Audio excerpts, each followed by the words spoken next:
Hello and welcome to the Porcelain Dome channel. Today I'm going to be reviewing The Traitor Baru Cormorant by Seth Dickinson.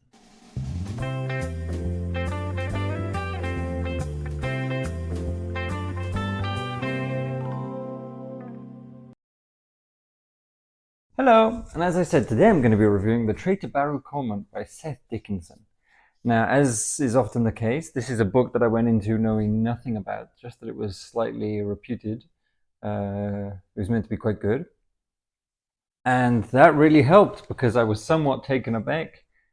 Like if you get told about it, it's about like, are you interested in reading about a fantasy tax collector?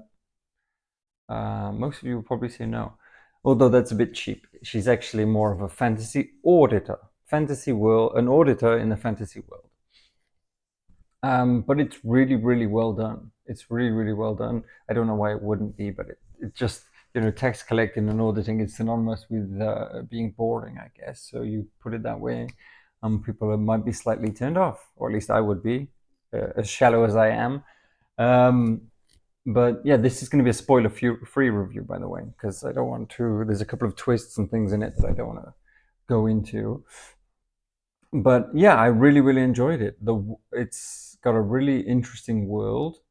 The world is sort of like a post-Renaissance, Age of Wonders, age of colonialization world where colonialization is going on, and it's economic colonialization as much as military colonialization, which is quite interesting. The main setting is the main group that we see that Baru works for is like sort of like a fantasy equivalent of the British Empire, I would say. Efficient, ruthless, expansionist, successful. Yeah, that's where I saw it most. And Baru is brought into a situation where her native culture comes against this civilization, and then what happens next. The plot itself was really, I thought, really interesting, a really novel approach. This book, uh, I suppose I should go and talk about fantasy as a genre for a second. I love fantasy. It's my favorite genre of all, but it does get tired. There's a lot of tropes, a lot of badly done tropes, because well done tropes I really enjoy.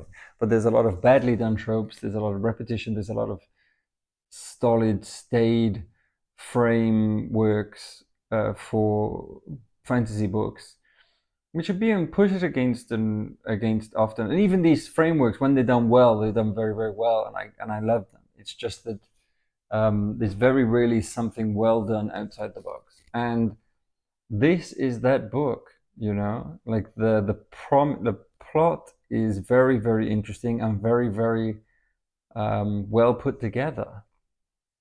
It has a lot of the beats that you would assume a regular fantasy book does. It has things I'm not going to say, but things that regular fantasy books have. It's just approached in a different way from a different main character, whose superpower is math.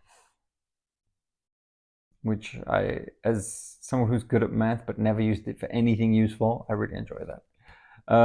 The characters, nothing too. Baru is quite interesting, and a couple of people she comes across are very interesting too. But there's nothing other than Baru extremely original in this book. Not in a bad way. There's nothing derivative. There's nothing copying. It's just there's nothing that really stands out as, wow, that's such an amazing character. Even Baru herself, she's really well handled and really believably written and fleshed out. But she's not a character you would think, oh, she's unbelievable. She's so one of my favorite fantasy characters. That might be true for some people, and good for them. I'm happy for them. This is a good book. I don't hate the character. She's not a bad character. She's just not a standout, I would say. Same for the prose. The prose was very well done. It was very well paced. It was very well written. Sorry for repeating very well, but it was.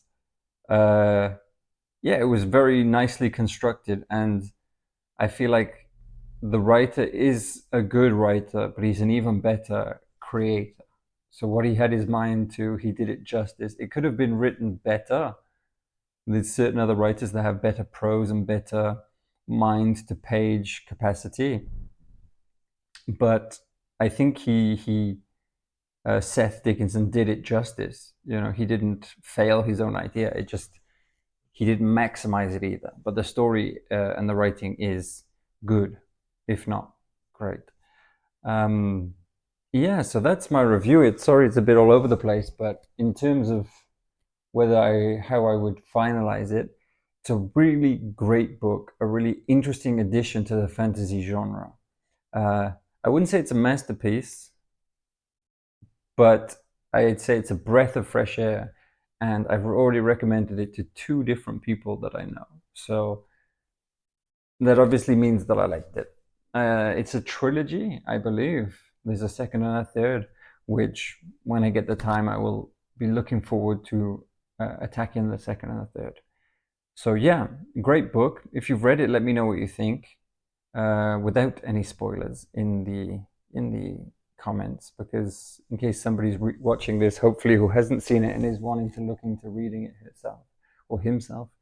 Um, yeah, and as always recommendations for next books to read and review. Anyway, thank you so much for stopping by. Take care.